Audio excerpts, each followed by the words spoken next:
Hi friends, welcome to my channel. ಬನ್ನಿ ಇವತ್ತು ಹೇಗೆ ಈಸಿಯಾಗಿ ಸಾಫ್ಟಾಗಿರೋವಂತಹ ರೋಮಾಲೆ ರೊಟ್ಟಿ ಮಾಡೋದು ಅಂತ ತಿಳಿಸ್ಕೊಡ್ತಾ ಇದ್ದೀನಿ.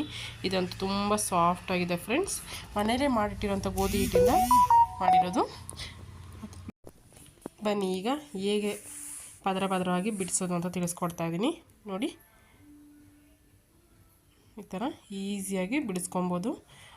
ಅಟ್ ಎ ಟೈಮು ಒಂದೇ ಚಪಾತಿಲಿ ಎರಡನ್ನ ರೆಡಿ ಮಾಡ್ಕೊಬೋದು.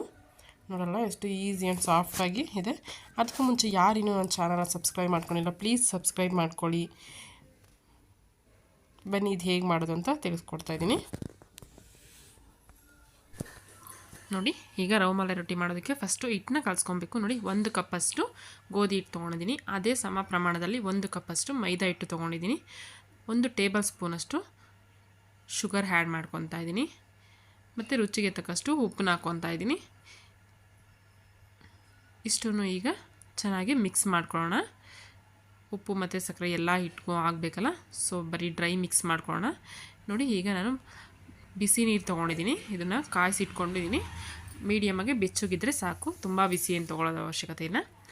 ತುಂಬ ಬಿಸಿ ನೀರಲ್ಲಿ ಕಲಸೋದ್ರಿಂದ, ಇದು ಬಿಸಿ ನೀರಲ್ಲಿ ಕಲಸೋದ್ರಿಂದ ನಮಗೆ ರೋಮಾಲೆ ರೊಟ್ಟಿ ತುಂಬ ಮೆದುವಾಗಿ ತೆಳುವಾಗಿ ಬರುತ್ತೆ.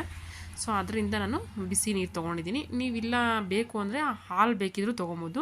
ಕಾಯಿಸಿರೋಂಥ ಬೆಚ್ಚಗಿನ ಹಾಲು ತೊಗೊಂಡು ಕಲಿಸ್ಕೊಂಡ್ರೆ ಅದು ಚೆನ್ನಾಗಿರುತ್ತೆ, ತುಂಬ ಸಾಫ್ಟಾಗಿ ಬರುತ್ತೆ. ಎರಡನ್ನೂ ಆಫ್ ಹಾಕ್ಕೊಂಡು ಬೇಕಿದ್ರೂ ಮಿಕ್ಸ್ ಮಾಡಿಕೊಂಡು ಕಲಿಸ್ಕೊಬೋದು. ನೋಡಿ, ಇದನ್ನೆಲ್ಲ ಚೆನ್ನಾಗಿ ಕಲಿಸ್ಕೊಂಡಿದ್ದೀನಿ ನಾನು. ಈಗ 1 ಟೇಬಲ್ ಸ್ಪೂನಷ್ಟು ಎಣ್ಣೆ ಹಾಕ್ಕೊತಾ ಇದ್ದೀನಿ. ನಾವು ಎಣ್ಣೆ, ಬೆಣ್ಣೆ, ತುಪ್ಪ ಯಾವ್ದು ಬೇಕಿದ್ರೂ ಹಾಕಿ ನೀಟಾಗಿ ಕಲಿಸ್ಕೊಬೋದು. ನಾನು ಇದು ನಾದೋದಕ್ಕೋಸ್ಕರ ಬರೀ ಎಣ್ಣೆ ಮಾತ್ರ ಹಾಕ್ಕೊತಾ ಇದ್ದೀನಿ. ಎಲ್ಲ ಚೆನ್ನಾಗಿ ನಾದ್ಕೊಳ್ಳೋಣ ಇದನ್ನೆಲ್ಲ. ನಾನು ಇದು ಯಾವುದೇ ಥರದ ಹಿಟ್ಟು ರೆಡಿ ತಂದಿರೋದಲ್ಲ, ಇದು ಗೋಧಿ ಹಿಟ್ಟು ಮನೆಯಲ್ಲೇ ತಂದು ಗೋಧಿ ಹಾಕ್ಸಿರೋಂಥ ಹಿಟ್ಟನ್ನೇ ಯೂಸ್ ಮಾಡಿ ತೋರಿಸ್ತಾ ಇದ್ದೀನಿ. ತುಂಬ ಸಾಫ್ಟಾಗಿ ಬರುತ್ತೆ. ನೋಡಿ, ಈಗ ತುಂಬ ಚೆನ್ನಾಗಿ ನಾದ್ಕೊಂಡಿದ್ದಾಯಿತು. ಈಗ ನೋಡಿ, 1 ಟೇಬಲ್ ಸ್ಪೂನಷ್ಟು ತುಪ್ಪ ಹಾಕ್ಕೊತಾ ಇದ್ದೀನಿ. ತುಪ್ಪ ಹಾಕ್ಕೊಂಡು ನೀಟಾಗಿ ನಾದ್ಕೊಂಡ್ಬಿಟ್ಟು ನಾವು ಇದನ್ನು ನೆನೆಯಕ್ಕೆ ಬಿಡಬೇಕು. ಇದನ್ನೆಲ್ಲ ನೀಟಾಗಿ ನಾದ್ಕೊಳ್ಳೋಣ. ನೋಡಿದ್ರಲ್ಲ ಎಷ್ಟು ಚೆನ್ನಾಗಿ ನಾದ್ಕೊಂಡಿದ್ದೀನಿ ಅಂದ್ಬಿಟ್ಟು ನೀವು ಇದೇ ಥರ ನಾದ್ಕೊಳ್ಳಿ. ನೋಡಿ, ಈಗ ಇದನ್ನು 15ರಿಂದ 20 ನಿಮಿಷ ಬಿಡೋಣ. ನೀವೇನಾದರೂ ಇನ್ನೂ ಟೈಮ್ ಇತ್ತು ಅಂದರೆ ½ ಆನ್ ಅವರ್ ಬಿಟ್ಟರು ಓಕೆ.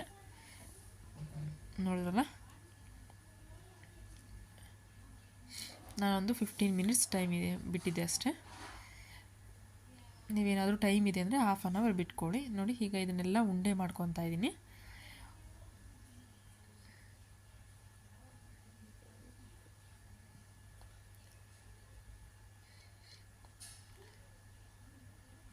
ಇದೇ ಥರ ಎಲ್ಲನೂ ಉಂಡೆ ಮಾಡ್ಕೊಂಡು ಬರೋಣ.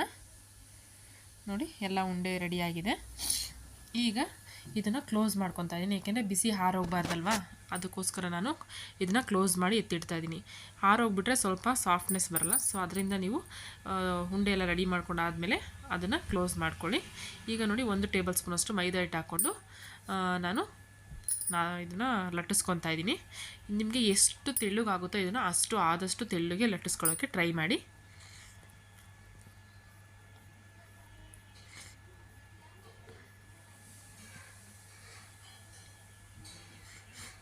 ನೋಡಿ, ಇಷ್ಟು ತೆಳ್ಳಗೆ ನಾನು ಲಟ್ಟಿಸ್ಕೊಂಡಿದ್ದೀನಿ.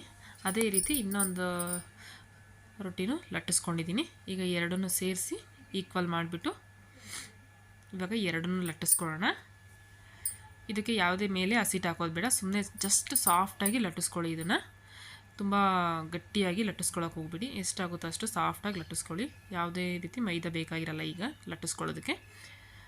ನೋಡಿ, ರೆಡಿಯಾಗಿದೆ ಈಗ ರೋಮಾಲೆ ರೊಟ್ಟಿ. ಬನ್ನಿ, ಈಗ ಹೆಂಚು ಕಾದಿದೆ, ಹೆಂಚು ಮೇಲೆ ಹಾಕೋಣ.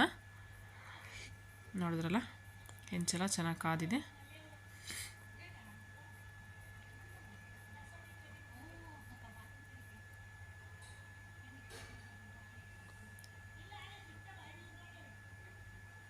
ನೋಡಿ, ನಾನು ಯಾವುದೇ ರೀತಿ ಎಣ್ಣೆ ಹಾಕಿಲ್ಲ, ಆದ್ರೂ ಚಪಾತಿ ಚೆನ್ನಾಗಿ ಇದಾಗ್ತಿದೆ. ಈಗ ಎಣ್ಣೆ ಹಾಕ್ಕೊತಾ ಇದ್ದೀನಿ ನಾನು.